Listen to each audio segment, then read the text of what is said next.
안녕하십니까? 머니케어 뉴스 케어맨입니다.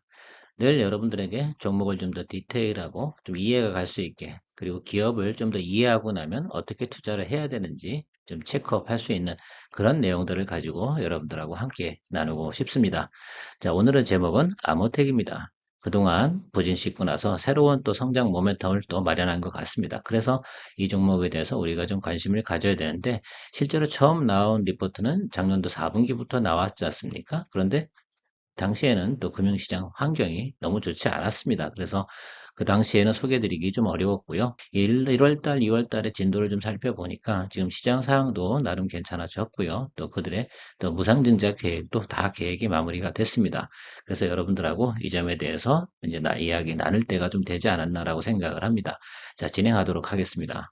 먼저 우리가 좀 체크하고 나가야 되는 것들이 좀 있지 않나 이렇게 생각을 하고 있습니다. 4년 만에 턴어라운드를 시작을 했다. 그래서 장기 성장의 초입에 진입을 했는데, 이 장기 성장의 개념에 대해서 조금 이해를 하셔야 됩니다. 주식시장에서는 장기 그러면 한 1년 정도만 본다라고 생각을 해주시면 좋을 것 같아요. 물론 기업은 그 후로도 성장을 할 겁니다만 주가의 성장성은 항상 선반영하고 먼저 달려가는 그런 과정도 존재하게 됩니다. 그래서 뭐 아모텍 같은 경우는 올해 한 해는 좀 즐겨볼 수 있지 않을까라는 의견을 좀 드리고요.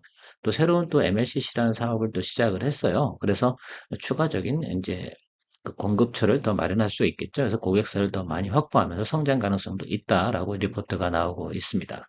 자, 아모텍의 MLCC는 기존의 MLCC하고 IT 쪽하고는 뭐가 좀 다른가? 파워트레인용 MLCC입니다. 자동차에 들어가는 MLCC인데 이 분야는 사실 또 진입장벽이 좀 높다고 합니다. 또 그리고 마진도 좋고요. 또 최근에 무상증자를 진행을 했었습니까? 그래서 한 주당 0.5주 무상증자를 진행을 했는데 이게 실제로 주가로 반영되는 3월 16일이다. 그런데 왜 3월 16일 그 점을 좀 이해하고 있어야 되느냐라는 점도 좀 이야기 드릴 거고요.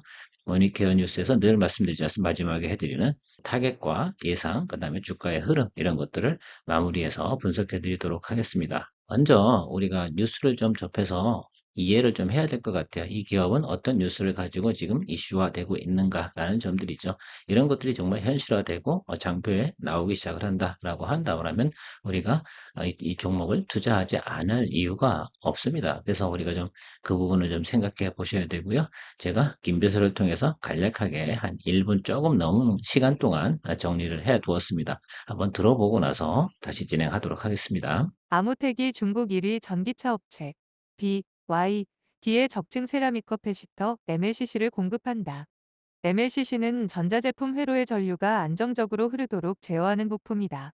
아모텍 MLCC는 전기차 배터리 관리 시스템 BMS에 탑재된다. BMS용 MLCC는 일본 업체가 독점하던 부품이다. 품질 테스트를 통과했고 22년 3분기부터 일부 공급하기 시작했다. 추가 주문이 완료되면 중국 전기차 업체에서 내년까지 300억에서 400억 원 수준의 매출을 올릴 것으로 관측된다.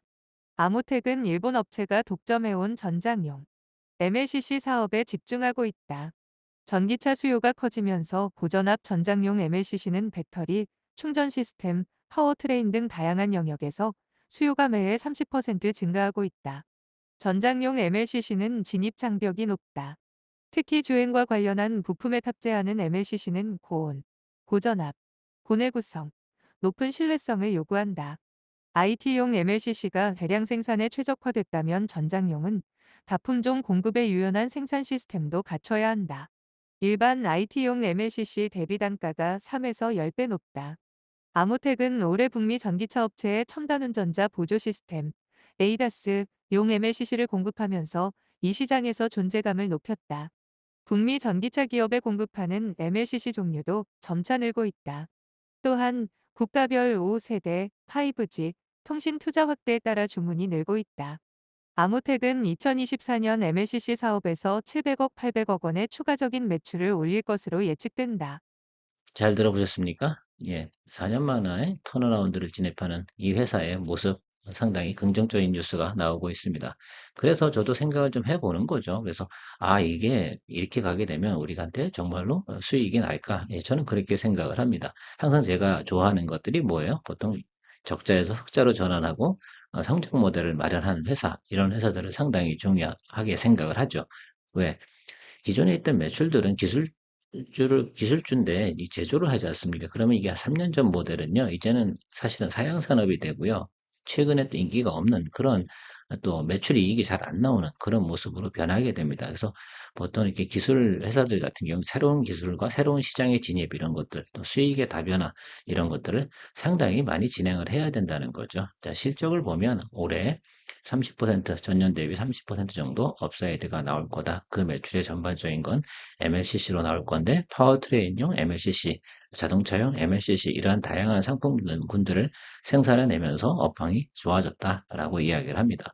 그래서 작년도에 이미 흑자 전환을 진행을 했는데 작은 재무제표에 나타난 건 1월 말부터 나타나기 시작을 했죠. 그걸 기준으로 한번 살펴보면 본격적으로 예를 들면 업황이 좋아지는 건 바로 2023년부터 진행이 될 거라고 생각을 합니다. 더군다나 우리 또 앞에서 뉴스에서 말씀드린 데다가 BYD 같으면 전 세계적으로 전기차를 가장 많이 생산하는 회사에 납품을 하고 있고 그 업력이 생기지 않겠습니까? 자, 그렇게 되면 다른 다양한 곳에서 예를 들면 납품할 수 있는 그런 기회를 얻을 수 있는 것이죠. 또한 기존의 일본 업체라든지 이런 데하고 경쟁을 상당히 하고 있었는데 그 부분에서 조금 시장을 좀 차지하고 들어가기 시작을 하는 거라고 생각을 하면 좋을 것 같습니다.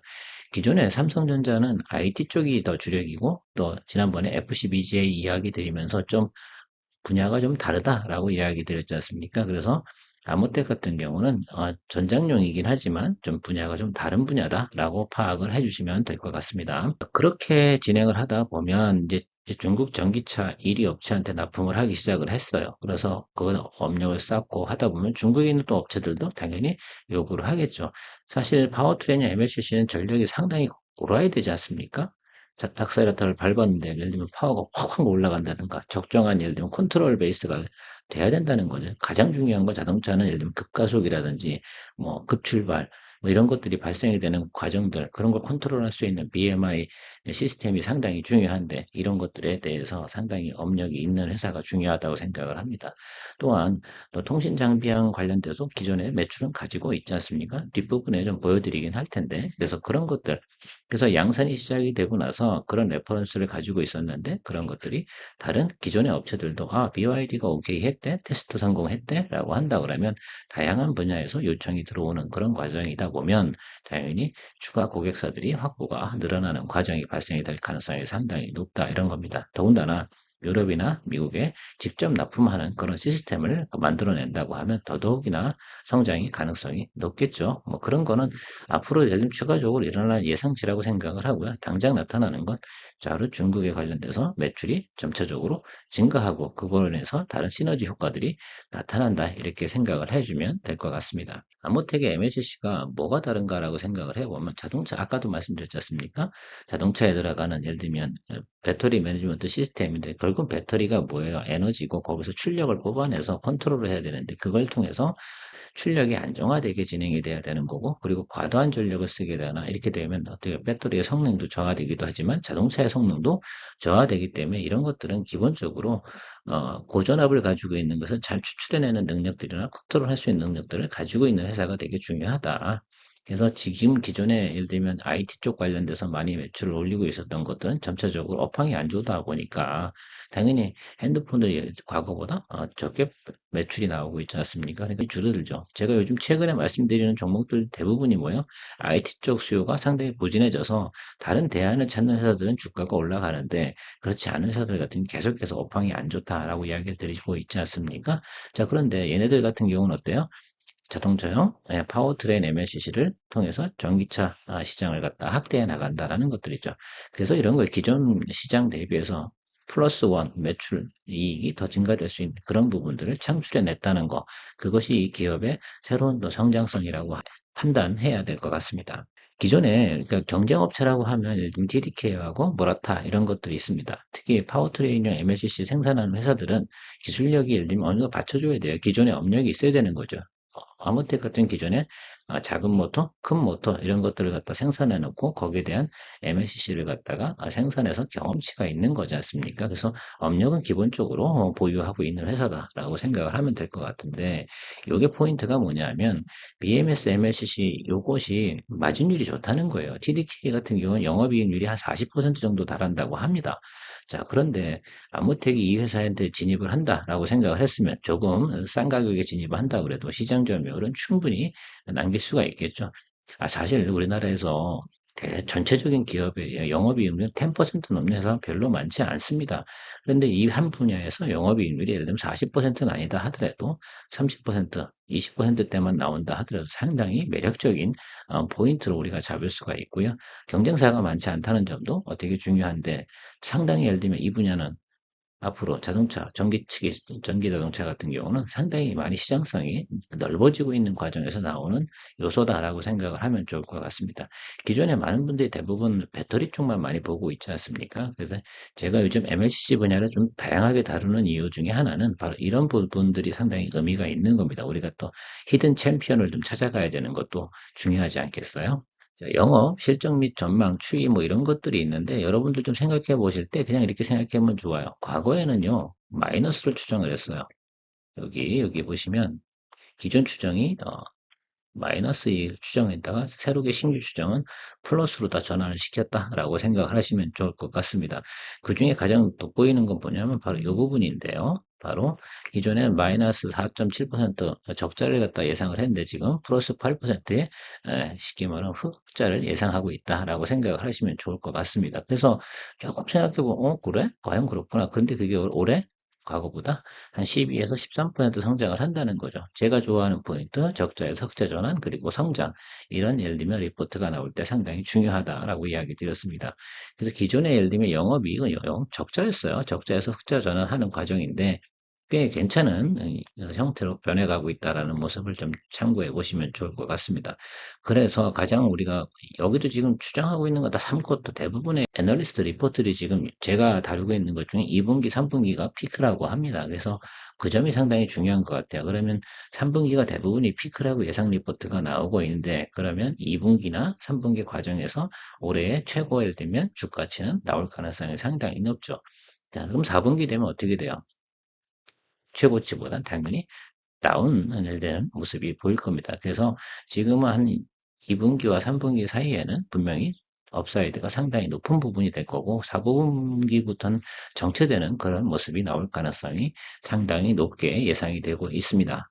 생각을 해보면 이런 것들이잖아요. 제가 며칠 전에 이야기 드렸던 그런 종목도 있습니다. 그 나노 신소재도 이야기 드렸지만 여기 이 회사도 마찬가지예요. 기존의 안테나 비즈니스가 어떻게 돼요? 그냥 꾸준하게 매출을 유지하고 있고요. 근데 EMC 분야는 어떻게 됩니까? 계속해서 매출이 감소합니다. 마치 이런 거죠. 점차적으로 예를 들면 기술이나 산업이 변화되면서 또 삼성전기에서 예를 들면 원칩, 원셋 뭐 이런 개념으로 예를 들면 칩들이 좀 변화가 되고 있잖아요. 그러다 보면 어느 한 칩은 예를 들면 필요가 없는, 분야는 필요 없는 그냥 원셋으로 집어넣다 보면 거기에 게임이 끝나버리는 거거든요. 자, 그러면서 하나 없어지는 상황들이 있을 거고 또 새롭게 예를 들면 추가되는 신규 사업이 있을 텐데 지금처럼 이런 거예요. 모터, 그다음에 MLCC 이 분야가 추가적으로 과거의 매출을 어떻습니까? 채워주고 있는 이 모습이 상당히 중요하다라고 보셔야 될 것 같아요. 그래서 체크하셔야 되는 건 이런 겁니다. 나노신소대도 지난번에 CNT 도전제 분야가 지금 이 회사처럼 MLCC 분야처럼 쭉 업황이 개선되고 거기에 매출이 이익이 높아질 거라고 생각을 하니까 주가가 계속해서 예를 들면 긍정적으로 리포트가 나오고 있는 것처럼 이 회사도 마찬가지입니다. 그래서 없어지는 건 없어지고 모든 기업이나 뭐 금융기관도 마찬가지고요. 과거에 예를 들면 옛날 예를 들면 금융상품이 지금도 현존할 수는 없는 것처럼 또 반대로 보면 기업도 자기들이 매출 이익을 내는 포트폴리오들이 과거에 좀 오래된 건 사양되는 거고 신규 사업을 투자하는 그래서 항상 사이클이 있는 겁니다. 근데 제조업 같은 경우는 그런 부분들을 좀 생각해 보셔야 되고요. 내수 위주로 하고 있는 것들은 그러니까 주가가 많이 오르지 않죠. 그냥 경기만 따라서 움직이게 되는 그런 종목들이라고 생각을 하면 좋을 것 같습니다. 자, 그러나 이 회사 같은 경우는 이제 드디어 성장 모멘텀을 찾은 것 같다라고 생각을 하면 좋을 것 같습니다. 그러는 과정에 4년 동안 이 회사 대표나 회장은 얼마나 힘들었겠습니까? 자, 그런데 여기서 포인트가 뭐냐라고 하면 TDK의 시장을 좀 뺏어온다라고 생각을 하면 얘들은 영업이익 매출이 상당히 높다라는 부분들이 이게 포인트는 거죠. 다른 데 같은 경우는 어때요? 마진율이 상당히 떨어지잖아요. 근데 얘네들 같은 경우 상당히 좋다. 그래서 이 전장에 들어가는 파워트레인에 들어가는 MLCC는 상당히 마진이 좋다라는 것이 가장 큰 핵심 포인트인 것 같아요. 그래서 그것들을 우리가 참고하고 그 매출과 영업이익의 변화 이런 것들을 계속 추이를 따라가다 보면 현재까지는 나쁜 리포트는 전혀 나오지 않는다. 오히려 BYD로부터 더 추가적인 늘어날 가능성이 훨씬 더 높다라는 리포트가 많습니다. 자, 그래서 우리가 또 주식을 또 살라고 하면요, 또 생각을 해봐야 되잖아요. 과연 얘네들은 얼마 정도에 들고 있는 거야? 라고 계산해 봤더니 대충 한 18,000원 뭐 이 정도 수준에 들고 있다라고 생각을 하면 좋겠습니다. 직전 6개월이라는 건 이런 의미라고 좀 생각을 하면 좋을 것 같아요. 이 회사의 주가가 반등이 오기 시작한 그 시점부터 좀 찍어본 거거든요. 거기에 평균가가 우리가 18,000원 정도라고 생각을 하고 직전 1년은 한 17,000원 정도 수준입니다. 자, 그렇다고 하면 지금 한 뭐 21,000원 뭐 이 정도 수준 되는데 여기서 매도를 쳐야 될 이유가 있을까요? 거의 없겠죠. 자, 기간 이렇게 되고요. 외국인도 한번 살펴보면 비슷비슷할 것 같아요. 네, 가격도 6개월이 되니까 음, 한 17,000원. 또 외국인 같은 경우도 18,000원 이 정도 수준에 보유했단 말입니다. 그럼 2만 원이라고 보면 10%이 정도밖에 수익이 나지 않았어요. 자, 그런데 이걸 갖다 어떻게 굳이 지금 더군다나 2분기, 3분기에 피크가 온다고 하는데 그 피크 전까지는 기다려줘야 되지 않겠습니까? 그래서 충분히 그들은 기다릴 생각이 있을 겁니다. 그래서 그 점을 좀 참고해 놓으시고 또 무상증자 할 때 그 가격 대비 생각을 해보면 그 정도 수준까지는 가겠구나라고 생각을 합니다. 무상증자 반영일이 3월 16일 이거는 좀 기억해 두셔야 되는 것 같고요. 이베스트 증권에서는 목표가를 29,000원을 제시하고 있는데 제가 이거 말씀드리려고 하는 것들은 아니고요. 3월 16일 날 그러니까 올해 주가가 신규 상장이 되지 않습니까? 그러면 사실 매물이 좀 나올 가능성이 있습니다. 그래서 무상증자 때문에 주가가 좀 업사이드로 올라간 경우도 있어요. 그래서 지금 공략하는 것보다는 이 종목을 굳이 저라면 공략을 한다라고 개인적인 판단을 내려보면 저는 3월 16일부터 한 3월 한 30일 이 사이에서 포인트를 좀 잡아야 될 것 같다 생각을 하면 매물이 안 나올 수는 없겠죠. 당연히 기존 주주들한테 주식을 더 줬는데 가격도 올랐는데 당연히 매물이 나올 것 같다는 생각을 가지고 있습니다. 그래서 그리고 어차피 피크점은 2월 2분기, 3분기, 3분기가 피크라고 하면 뭐 2분기 말이나 3분기 초 이 정도 수준부터 주가가 상당히 높다고 생각이 드는데 그럼 지금 정도는 어때요? 좋은 가격에 매수하는 노력을 많이 해야 되는데 제가 좀 분석을 해보면 외국인들 평균, 기관 평균들 보면 18,000원 정도 수준이다. 그리고 지금 현재 주가는 뭐 21,000원 정도 수준이다라고 하면 그 사이가 아마 우리가 적정 매수하는 공간이 되지 않을까 생각을 하고요. 그래서 3월 한 16일부터 주가의 움직임을 한번 뭐 많이 조정이 들어오면 좀 기다렸다 낮은 점에서 좀 잡아주시고요. 3월 16일부터 한 일주일 정도 봤는데 눌림이 들어오지 않아요. 그러면 대부분의 보유주주들이 어떤 생각을 가지고 있는 거예요? 예, 이 회사가 더 업사이드로 올라갈 가능성이 상당히 높다고 생각을 하기 때문에 매물이 출현되지 않는 거겠죠. 그렇다 그러면 매수를 해주고 들어가야 되는 그런 생각을 좀 참고해 봐야 될 것 같고 무상증자를 할 때 보통 포인트가 있어요. 왜? 신규 예를 들면 사업 모멘텀이 생길 때 이런 것들을 하는 거예요. 자신 있으니까. 여기서 자신도 없는데 무상증자 해버리면 주가 완전 폭락해버리거든요. 자, 그런 걸 또 생각해 보면 이 회사는 기본적으로 자신감을 가지고 있는 겁니다. 그 점을 참고해서 아니면 지금은 조금 내 포트폴리오 이 종목에 1,000만 원을 매수하고 싶다라고 하면 한 100만 원 정도만 초병을 보내놓으시고 3월 16일 이후에 트렌드를 한번 살펴보면서 우리가 그래야 초병이 있어야 내가 늘 관심을 갖고 바라보는 그런 것도 좀 없지 않아 있습니다. 그래서 저 같은 경우 보통 이렇게 하는데 여러분들도 제 방식이 좋으면 그렇게 하셔도 되고요. 어쨌든 3월 16일은 상당히 중요한 날이다라고 생각을 합니다. 그때쯤이 또 FOMC가 열리는 타임이라서 분명히 예를 들면 조정은 좀 받을 것 같다. 왜? 이게 뭐 기간 조정이든 아니면 눌림이 오든 이런 것 같아요. FOMC 앞두고 나서 누가 과감하게 공격적으로 일단 포지션 잡아가는 사람 많지 않을 거예요. 그래도 눈치는 보거든요. 지금은 유동성이 좋긴 하지만 그 전까지도 좀 참고해 보면 좋을 것 같습니다. 자, 주가를 좀 나름대로 분석해 보니 저는 개인적으로 단기적으로 셔틀리하게보든 뭐든 25,000원 플러스 알파 25,000원까지는 무난히 진행을 할 것 같다는 결론이 나오게 되고요. 왜? 중간에 위로 매물이 없잖아요. 제가 늘 보는 매물. 더군다나 이동평균선 괜찮고요. 자, 그런데 지금 주봉상으로도 어때 상당히 골든크로스가 나오면서 진행을 되고 있는 모습 아니겠습니까? 자, 그러니 이 점을 참고해 보면 여러분들께서 좀 고민하셔야 되는 문제는 마냥 상승해서 가진 않겠죠? 어떤 종목이든 우상승하더라도 좀 기간 조정을 거치든 조금 눌림이 오든 이 두 가지 중에 한 가지는 분명히 나오게 돼 있는 거죠. 그러니까 여러분들께서 그 점을 좀 참고하는데 그날이 기점이 언제다? 3월 16일 그 전후에서 일주일 정도 사이에 나타날 가능성이 상당히 높다라는 점 참조해서 가시면 좋을 것 같고요. 일봉상으로도 보더라도 최근에 급격히 상승을 했습니다. 이 점은 좀 참고해야 되겠죠. 그러니까 지금 보유 물량이 대부분 여기 몰려 있다는 점도 상당히 의미가 있는 겁니다. 그 중에서 이 아래쪽이죠. 2만 원. 그래서 저는 그 뭐 2만 원까지 오면 무조건 그냥 쭉 매수해 주시면 좋을 것 같고요. 그 윗단으로 올라가는 거, 요 부분. 그래서 기간 조정을 좀 거쳐주는 것이 상당히 좋다라고 생각을 하고, 다행인 것은 다음 주까지 더 추가적인 상승 여력이라기보다는 지금은 스스로가 자체적으로 주가가 기간 조정을 거는 곳이죠. 왜? 이 사람들은 상당히 오래 기다렸거든요. 여기 계신 분들은. 그러니까 일부 차익 실현을 하시는 분도 계실 거고, 교체가 가능할 겁니다. 주주의 교체가 발생되는 과정들이 생길 거고, 지금 22,000원 선을 갖다 통과하기 시작을 하면 그다음부터는 쭉 계속해서 25,000원까지 쭉 올라갈 수 있는 그런 파형이 나타날 가능성이 상당히 높다라고 판단되어집니다. 그래서 여러분들께서 좀 나름대로 전략을 잘 짜주시면 될 것 같아요. 제가 말씀드린 건 포인트는 이런 겁니다. 자, 3월 16일 근처로 해서 조정이 분명히 조정이 오고 그때가 조정이 마무리가 될 것이다 라고 이야기 드렸고요. 그때쯤 되면 우리가 매수를 해주는데 그때 FOMC가 있기 때문에 적당한 수준에 분명하게 눈치 보기는 존재할 거다. 그러나 이 종목은 2분기, 3분기, 특히 3분기가 예상치가 가장 높다. 얼마큼 높냐면 1분기 대비해서 5배나 높다. 자, 그 점은 참고하셔서 우리가 진행을 하면 좋은 결론이 나오지 않을까 생각을 합니다. 여러분들의 소중한 돈을 잘 지켜드리고 불려드리기 위해 노력하는 머니케어 뉴스 케어맨이었습니다. 여러분들의 구독, 좋아요가 제게 큰 힘이 되는 것도 알고 계시죠? 감사합니다.